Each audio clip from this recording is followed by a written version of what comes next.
সে মেয়েটাকে বিভিন্নভাবে সুযোগ খুঁজে টেনে হেঁচড়ে উপরে নিয়ে যাওয়ার পর তাকে ছয়তলায় নিয়ে তাকে ধর্ষণ করে।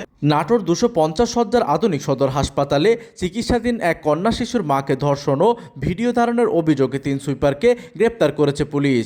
ভুক্তভোগীর অভিযোগ, গত 7 জুন রাতে ওষুধ দেওয়ার কথা বলে হাসপাতালের এক আউটসোর্সিংয়ের কর্মী তাকে 6তলা সিঁড়ি করে নিয়ে যায়।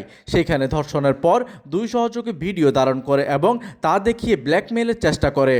রাতে শিশুর মাকে খুঁজতে গিয়ে নার্স, ওয়ার্ড বয় ও আনসার সদস্যরা সিসিটিভি ফুটেজের সহায়তায় তাদের শনাক্ত করে।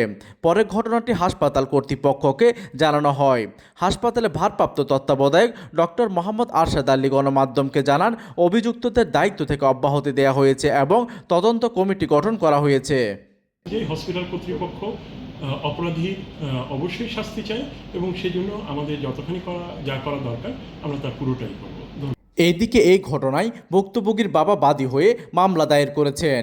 নাটোর থানার ওসি মনসুর আহমেদ গণমাধ্যমকে জানান, অভিযুক্ত 3 জনকে গ্রেফতার করা হয়েছে এবং তদন্ত চলমান। হসপিটালে কর্মরত একজন আউটসোর্সিংয়ের লোক সে মেয়েটাকে বিভিন্নভাবে সুযোগ খুঁজে টেনে হেঁচড়ে উপরে নিয়ে যাওয়ার পর তাকে ছয়তলায় নিয়ে তাকে ধর্ষণ করে মর্মে সে বাদী ভিকটিম জানায়। পরবর্তীতে সে তার সহযোগী 2 জন আসামি তারা দূর থেকে তার ধর্ষণের ভিডিও করার চিত্র ধারণ করে বলে আমাদেরকে প্রাথমিকভাবে জানিয়েছেন এবং এই বিষয়ে আমরা অভিযোগ প্রাপ্তির সাপেক্ষে 2 ঘন্টার মধ্যে 3 জন আসামিকে গ্রেপ্তার করেছি, তাদের বিজ্ঞ আদালতে প্রেরণ করা হবে। এইদিকে ঘটনাটিকে কেন্দ্র করে হাসপাতালের রোগী ও স্বজনদের মধ্যে ক্ষোভের সৃষ্টি হয়েছে। প্রতিনিধির তথ্য ও পাঠানো চিত্রে ডেস্ক নিউজ, দিগন্তের বার্তা 24, নাটোর।